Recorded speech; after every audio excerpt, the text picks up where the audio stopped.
आप देख रहे हैं हरियाणा न्यूज 24, जहां हर खबर मिले सच के साथ। आदर और सम्मान के योग आज इस जाट इंटरनेशनल संसद के मुख्य अतिथि मेघालय के महामहिम चौधरी सतपाल मलिक साहब, पूर्व में रहे मंत्री चौधरी वीरेंद्र सिंह जी, दिल्ली विधानसभा के पूर्व में रहे स्पीकर शास्त्री जी, अनेक बार संसद के सदस्य रहे बराड़ साहब, मंच पे बैठे हुए देश विदेश से आए हुए जाट समाज के साथ जाट समाज को बढ़ावा देने वाले सभी मेरे आदरणीय साथियों, माताओं, बहनों, आज विशेष रूप से आप सबको आमंत्रित करने वाले दोनों भाई पलसानिया जी, कबलानिया जी, मैं इन दोनों का शुक्रगुजार हूं कि इन्होंने आज मुझे आप सब लोगों से मिलने का एक सौभाग्य दिया। आप सब इतनी बड़ी संख्या में आए। मेरे से पहले बहुत सारे साथियों ने अपने विचार रखे, कैसे जाट समाज आगे बढ़े, जाट समाज की हिस्ट्री क्या रही, हमारे जाट योद्धाओं ने किस तरह से इस समाज का नाम देश और दुनिया में बड़ा करने का काम किया। अगर एक एक के बारे में चर्चा करेंगे तो बहुत लंबा समय लग जाएगा। आप भी बहुत देर से बैठे हैं, आपके सामने सारी बातें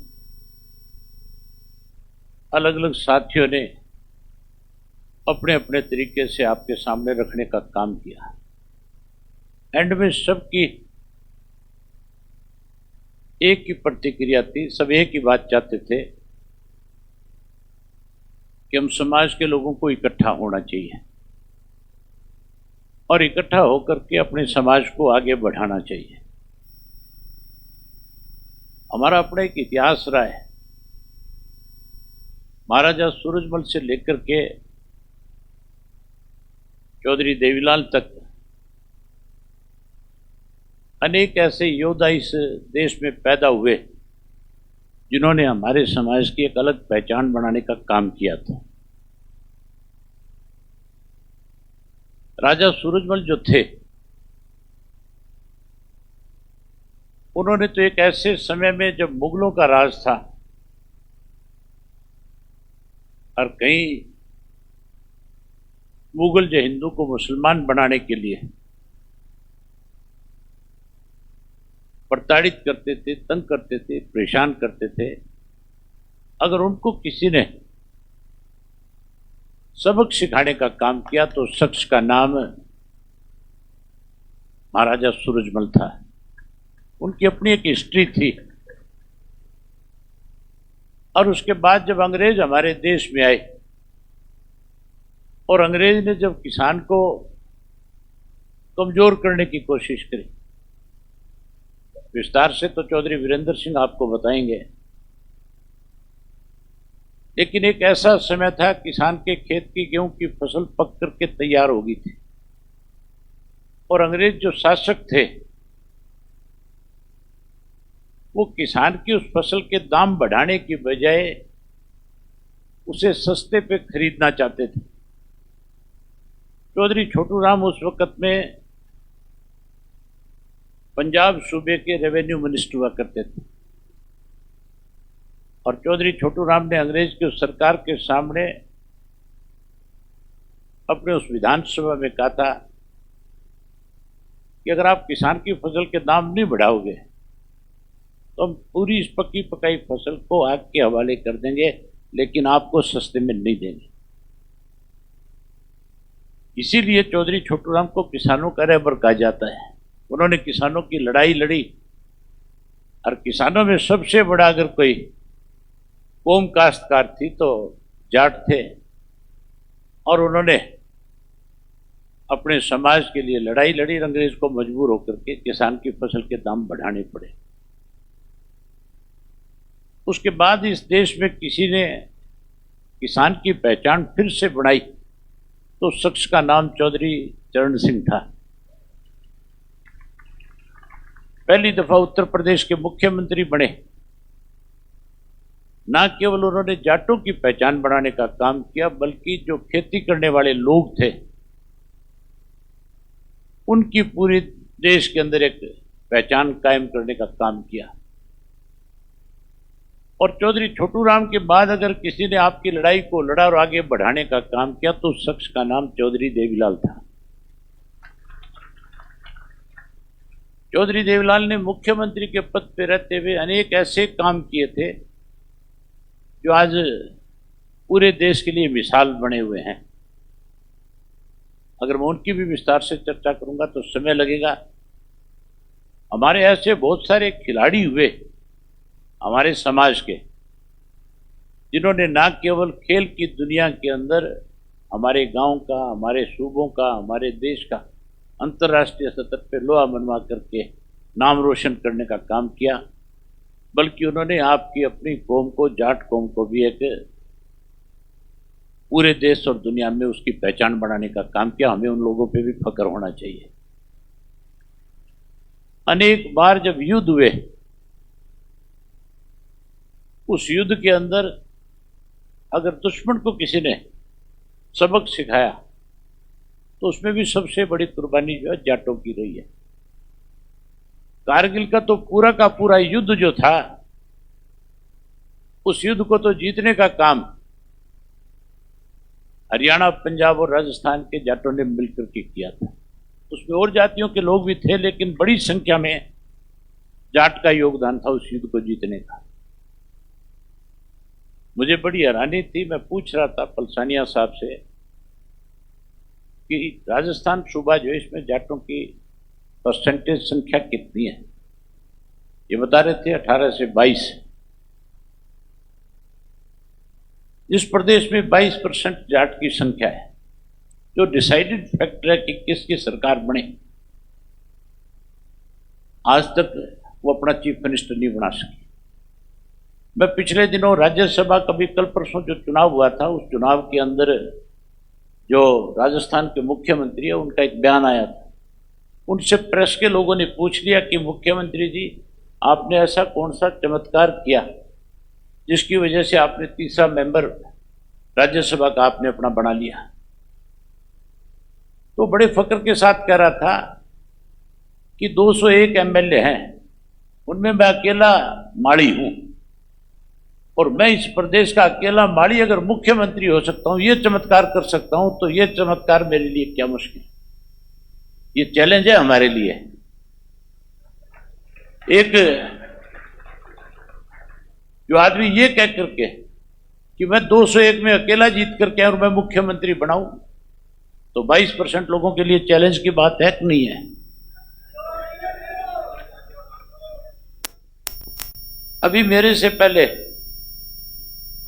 बहन सुमित्रा आर्य जी कह रही थी कि 100 ऐसे राजस्थान में है जिसपे हम जाट डिसाइड करते हैं कि कौन विधायक चुन करके जाएगा, कौन मेंबर पार्लियामेंट बन करके जाएगा। लेकिन हैरानी की बात है, आपकी संख्या तो 30 भी नहीं है। आप तो 100 की बात करते हो,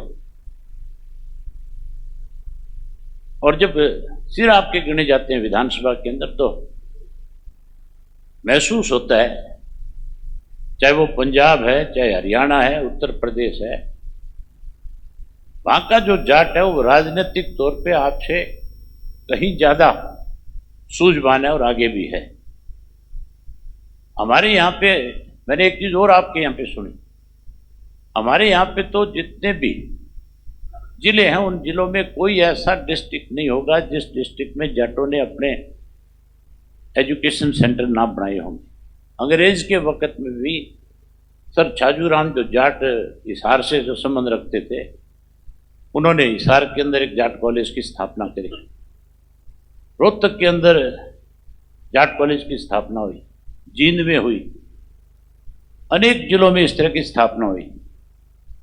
आज चौधरी देवीलाल के नाम से, सर छोटू राम के नाम से, चौधरी बंसीलाल के नाम से, चौधरी रणबीर सिंह के नाम से अनेक एजुकेशन के बड़े बड़े इंस्टीट्यूट्स हैं, यूनिवर्सिटीज हैं, जिनके अंदर बच्चे शिक्षा प्राप्त करते हैं। उत्तर प्रदेश के अंदर भी आप जाओगे, जब आप वेस्टर्न यूपी में जाओगे तो आप देखोगे सब जिलों के अंदर जाटों ने एजुकेशन की बड़ी बड़ी संस्थाएं बना रखी है। हर जिले के अंदर आपको 2-2, 3-3 कॉलेज जो है, एग्रीकल्चर के कॉलेज हैं, यूनिवर्सिटीज हैं, जो जाटों के नाम पे बनाई हुई है। लेकिन राजस्थान के अंदर 22% पॉपुलेशन है, 1 करोड़ से ज्यादा लोग हैं। यहाँ एक भी कोई कॉलेज, स्कूल, कोई यूनिवर्सिटी किसी भी जाट संस्था के नाम पे नहीं है। यहाँ धर्मशालाओं की भी कमी है। मुझे याद है चौधरी ओम प्रकाश चौटाला जब 2000 में मुख्यमंत्री थे, 2000 से 2005 के बीच में, तो जयपुर के अंदर ही जाटों ने एक किसान छात्रावास जो है, लड़कियों को कैसे हमारी बच्चियां जो जयपुर में आकर के अपनी पढ़ाई कर सके, उसके लिए एक डॉक्टर हरि सिंह जी ने एक मीटिंग बुलाई थी और उन्होंने चौटाला साहब को भी उसमें इनवाइट किया था। चौटाला साहब ने उनसे पूछा कि बताओ आप मेरे से किस तरह की मदद चाहते हैं। उन्होंने 11 लाख रुपए मांगे थे कि आप हमें 11 लाख की राशि की सहायता करो ताकि हम इस छात्रावास को बना सकें। हम लोग कुछ पैसा अपना इकट्ठा करेंगे ताकि छात्रावास बन करके तैयार हो जाए, हमारी बच्चियां इसमें रह करके अपनी शिक्षा पूरी कर लें। चौटाला साहब ने 51 लाख रुपए दिए और 51 लाख देकर के ये कहा था कि अगर फिर कोई कमी रह जाए तो आप बेहिचक मुझे टेलीफोन करके बता देना, मैं फिर से आकर के जितना पैसा आप कहोगे हमारे इस संस्थान के लिए देने का काम करूंगा। मेरी विशेष रूप से जो एनआरआई हैं, जो विदेशों में रह रहे हैं, जो अपना बड़ा बड़ा कारोबार कर रहे हैं, जो भी बता रहे थे कि हमने इस तरह से जाकर के अपना काम शुरू किया और कैसे हमने मुकाम हासिल करने का काम किया, मैं उनसे भी कहना चाहूँगा कि आप जाट के घर में पैदा हुए हैं और आपने अपनी मेहनत से बहुत कमाई की है, बहुत नाम अपना कमाया है। आज सब आपका स्वागत कर रहे थे, सब हम वेलकम कर रहे थे। हमें बहुत खुशी हो रही थी कि हमारे लोग आज जो है दुनिया में कहीं ना कहीं अपनी एक हैसियत रखते हैं। तो आप भी अपनी तरफ से एक कोई ऐसी संस्था बनाओ, ऐसी संस्था बना करके जहाँ आज एजुकेशन की जरूरत है, जहाँ हमारे बच्चों को पढ़ा करके आगे लाया जा सकता है, उसके लिए आप खुल करके दान दो, इंस्टीट्यूट बनाओ। जैसे हमने हरियाणा के अंदर जगह जगह पे बनाए। आज भी चौधरी देवीलाल के नाम से मैंने सरसा के अंदर उनके ट्रस्ट बना करके एक इंस्टीट्यूट बनाया है, जिसके अंदर आज 6000 से ज़्यादा बच्चे पढ़ाई करते हैं। 2 ऐसे इंस्टीट्यूट भी मैंने बनाए चंडीगढ़ के अंदर, दिल्ली के अंदर, जिसमें हमारे जो बच्चे जो IAS IPS की ट्रेनिंग लेना चाहते हैं, जो इंजीनियर बनना चाहते हैं, जो बच्चे आगे बढ़ना चाहते हैं, हम निःशुल्क उनको उनकी क्लासेस करवाते हैं, उनको पढ़ाते हैं, उन बच्चों को हर तरह की मदद करते हैं। हम जहाँ अपने समाज को जोड़ने का काम करें, वहीं हमारे समाज को हम शिक्षित करें। अगर समाज शिक्षित हो जाएगा, बच्चे इकट्ठे हो जाएंगे, पढ़ लेंगे, लिख लेंगे, तो मान करके चलो समाज अपने आप आगे बढ़ना शुरू हो जाएगा। हम राजनीतिक लोग बड़े स्वार्थी हैं। हमारे में एक बहुत बड़ी कमी है। जो पढ़ा लिखा बच्चा जॉब में चला जाएगा वो तो समाज के बारे में सोच लेगा, लेकिन हम जो राजनीति करने वाले हैं, हम आपके बीच में भाषण तो दे देते हैं आकर के कि हम समाज के बड़े हितैषी हैं, लेकिन जब राजनीतिक तौर पे कहीं दाव लगाने की बात आती है तो फिर हम समाज को भूल जाते हैं, फिर तो हम अपना दाव लगाते हैं। आज इसी वजह से हम सब जगह पिछड़ गए। पहले चर्चा चल रही थी कि पहले कई चीफ मिनिस्टर जाट बना करते थे, अब तो एक भी नहीं है। अब एक जो बना है वो भी कठपुतली है। उसका भी ये मान के चलो कि जो केजरीवाल आदेश कर देता है उसको वही मानना पड़ता है। वो तो रबड़ स्टैंप है बेचारे। मैं बधाई देता हूं चौधरी सतपाल सिंह जी, जो महामहिम है हमारे, कि उन्होंने गवर्नर के पद पे रहते हुए भी जब किसान आंदोलन चल रहा था दिल्ली के चारों तरफ, लाखों की संख्या में किसान बैठ करके 3 कृषि के काले कानून को वापिस कराने की मांग कर रहा था। अगर किसी आदमी ने किसान की आवाज को सत्ता में रह करके सबसे ज्यादा बुलंद करने का काम किया और सबसे ज्यादा सरकार को एहसास कराने का काम किया, तो उस शख्स का नाम और कोई नहीं, आपके बीच में बैठे हैं हमारे महामहिम, जो अपना इस्तीफा जेब में डाल करके गए थे प्रधानमंत्री के पास और प्रधानमंत्री को बता के आए कि या तो आप मेरा रिजाइन ले लो और यहां पे कृषि के 3 काले जो कानून आपने बनाए हैं इनको वापस कर दो। मैं इनके बारे में जितना भी इनकी इस मामले में तारीफ की जाए बहुत कम है। मैं एक बात कहना चाहता हूं आज इस मंच से, आज हम लोग पता नहीं हमारी इस कौम को आगे बढ़ाने के लिए कब इकट्ठा होंगे, कब इस कौम को आगे लेकर के जाएंगे। आज दूसरी संसद है, इंटरनेशनल जो है, पार्लियामेंट के भी 3 सत्र होते हैं। पार्लियामेंट में एक सत्र जो है बजट का हो जाता है, एक उसके बाद आपका सेशन जो है विंटर सेशन आ जाता है, एक बारिश के महीने में भी आता है। लेकिन हमारे तो 4 ऐसे योद्धा हुए हैं, 4 ऐसे नायक हुए हैं जिन्होंने हमारे समाज की पहचान बनाई है, जिनमें सबसे पहले महाराजा सूरजमल थे। उनके नाम की भी एक संसद होनी चाहिए हर साल। एक संसद जो है सब छोटू राम के नाम से भी हो, क्योंकि उन्होंने हमें बहुत कुछ दिया है। एक संसद चौधरी चरण सिंह के नाम की हो और एक संसद चौधरी देवीलाल के नाम की हो। अगर ये 4 संसद होगी और उन चारों संसद के अंदर आप मान के चलो लोगों की संख्या भी बढ़ेगी और समाज में सुधार भी आएगा। और सुधार के साथ साथ हम जैसे लोगों को भी समाज को आगे बढ़ाने के लिए सोचने पे मजबूर होना पड़ेगा। उसके साथ साथ आज आप सारे के सारे खेती से जुड़े हुए लोग हो, आपने सारी उम्र अपनी एक पहचान बनाई, तो पहले खेत में काम किया और फिर आगे जा करके चाहे वो आप राजनीतिक फील्ड में गए, चाहे बिजनेस में गए, चाहे कोई अधिकारी बने, वो एक पहचान आपने उस खेती से अपना काम सीख करके बढ़ाने का काम किया। तो आज जरूरत है, जैसे 3 कृषि के काले कानून के लिए एक लड़ाई लड़ी गई थी, आज भी इस देश को जरूरत है कि किसान फिर से मजबूत हो।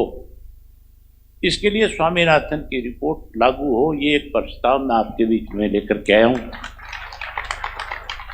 और आप इस प्रस्ताव को जब महामहिम अपनी बात आपके सामने रखें, जब ये अपना भाषण खत्म करें, तो दोनों हाथ खड़े करके इस प्रस्ताव को पारित करवाना, पास करवाना। और मैं पलसानिया साहब से कहूँगा कि प्रस्ताव जब पास हो जाए तो इस प्रस्ताव की एक कॉपी देश के प्रधानमंत्री तक और महामहिम साहब को भी देना, ताकि हमारी बात उनके आगे रखी जा सके। मन बहुत था बहुत सारी बातें करूं, लेकिन आप बहुत देर से बैठे हैं, अभी बहुत सारे वक्ता भी हैं, बहुत सारे लोगों ने आपको अपने अनुभव बताने हैं, महामहिम ने बताने हैं, चौधरी वीरेंद्र सिंह ने बताने हैं, और भी कोई साथी बोलने वाला होगा। तो मैं उम्मीद करूंगा कि हम सब जो है जो जो सुझाव हमारे बीच में आ जाए हैं उनके ऊपर हमें विचार करना चाहिए। और ना केवल हमें उस पर विचार करना चाहिए बल्कि गंभीरता के साथ हमें उसको लेकर के आगे बढ़ना चाहिए। मैं उम्मीद करूंगा कि हम सब मिलकर के आगे बढ़ेंगे। आपने मेरी बात सुनी, आप सबका बहुत धन्यवाद। आप देख रहे हैं हरियाणा न्यूज 24, जहां हर खबर मिले सच के साथ।